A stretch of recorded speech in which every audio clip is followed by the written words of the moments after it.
All right, so as far as their reproductive system, most male amphibians have what's called courtship displays, or also referred to as mating rituals, to attract the female mates. Frogs and toads use different mating calls. We talked about that when we were talking about how they expand that lower pouch in their jaw to amplify their call. The louder the call, the more attractive it is to the female. Salamanders will emit pheromones, which is like a chemical signal, I guess, or a smell, which brings the female in. And then Sicilians, we don't know much about. They're not well studied, again, because they are mostly underground. Amphibians have separate males and females, so not hermaphrodites. Okay, they reproduce with sexual reproduction. Amphibians have to lay eggs in a body of water, or at least somewhere that gets water eventually, like a tidal area, or somewhere that gets flooded often, because it's very important that their eggs don't dry out. They don't have a shell on top of their eggs. We'll talk about that when we get to reptiles, but they essentially lay their eggs and then cover it with like a jelly consistency on top, just to double reinforce that their eggs stay moist, because if they do dry out, they will die. So that's why most frogs and toads, they will lay their eggs directly underwater as far as they can get. Frogs and toads use external fertilization, okay, which is pretty interesting for the complexity of these organisms. So this means that the male does not deposit the sperm into the female's reproductive tract. Instead, it's kind of the best case scenario for external reproduction. So when we talked about external, usually in the water, for example, clams or fish, they will just spray out their sperm or eggs into the water and hope for the best. And many a time that doesn't happen. They'll either get eaten by other organisms, or they'll get carried away from each other in a current. Very low chance of actually fertilizing. Frogs and toads do the best possible thing to get as many of them fertilized. So what happens is that the male will mount the female on its back, basically give her a hug from the back, and this position basically triggers the female to release her eggs. Okay, so once he mounts her back, she will release her eggs. At the same time, he will release his sperm right on top of the eggs as she's releasing them, fertilizing them. So it is pretty direct. It is very efficient as far as external fertilization goes. And they are what we call oviparous, which means that they lay eggs. Okay, so viviparous means that they have the organism or the baby inside their bodies like we do. Oviparous, they are egg laying.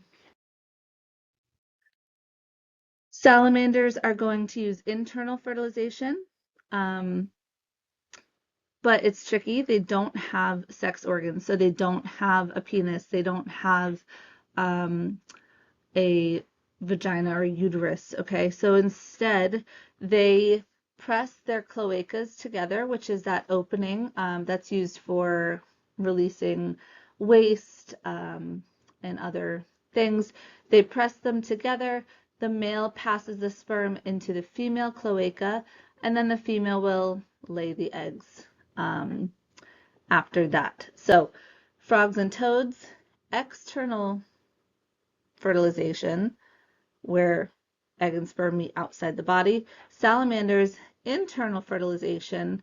Okay, so sperm goes into the female, fertilizes the eggs, but they still lay the eggs. Okay, so it's not like they're fertilizing within the female and then the female is carrying the babies. They're still laying eggs. Sicilians, they also use internal fertilization. These guys do have a penis-like organ that's inserted into the female. Most Sicilians are viviparous, meaning that they have the babies living inside the mom throughout the gestation period or the pregnancy. Some of them lay eggs into soil.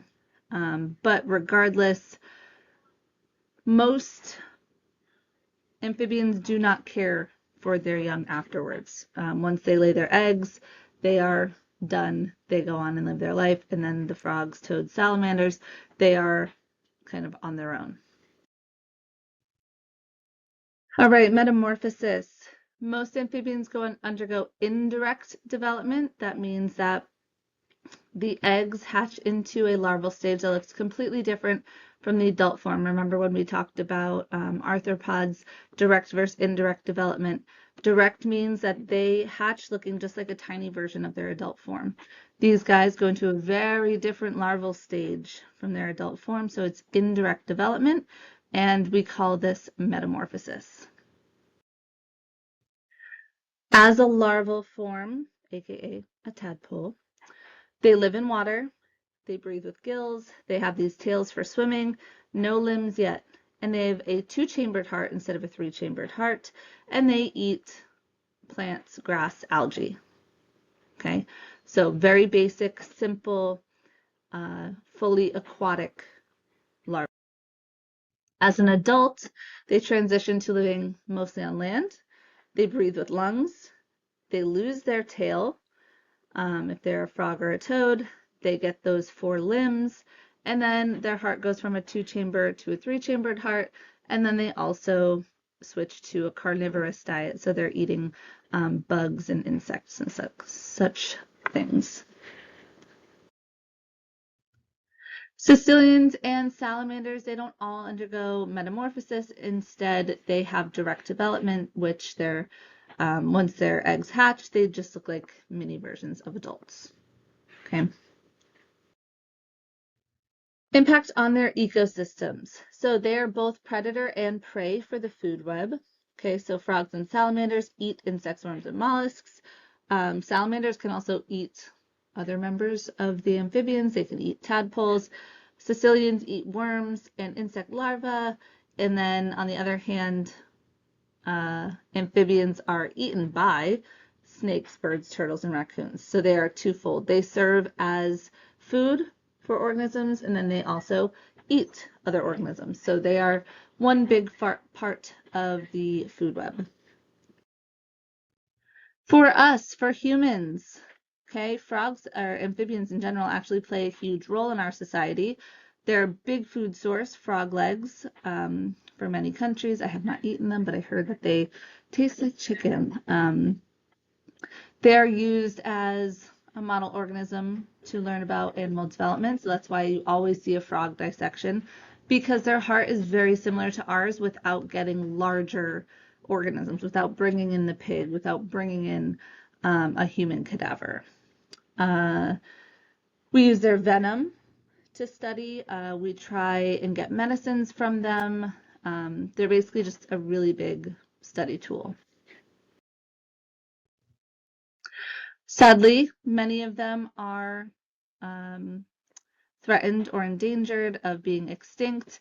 This is because of pollution, climate change, especially habitat loss. We talk about like getting rid of the rainforest, that's them. And then invasive species and disease. So a lot of times when you introduce new species, they take over. Cane toads are a big invasive species. And water pollution is really, really important because that's where they have to lay their eggs. So if the water is getting polluted, their eggs won't survive. Okay. We use these as what we call an indicator species. We talked about this with bivalves, with our clams and mussels a little bit, where we can test how healthy the water is by taking a tissue sample from the organisms that are filtering water all day, so all of our clams, and see where the water stands. We do the same thing for frogs. So we can look at changes that happen in amphibian populations, can tell us the fate of other animal groups if our environmental conditions are right. So if we see a lot of frogs dying off, that's not a good sign. That's saying there's some sort of disease going on or water quality problem. We have put in breeding programs to help kind of revitalize or regrow their species, but obviously the environmental concerns and all of our environmental effects are still kind of wiping these guys out. We try and do them in labs, but lab conditions aren't perfect, so sometimes that doesn't end well. Okay, so that's the end of this chapter, and I hope you learned a whole bunch about amphibians.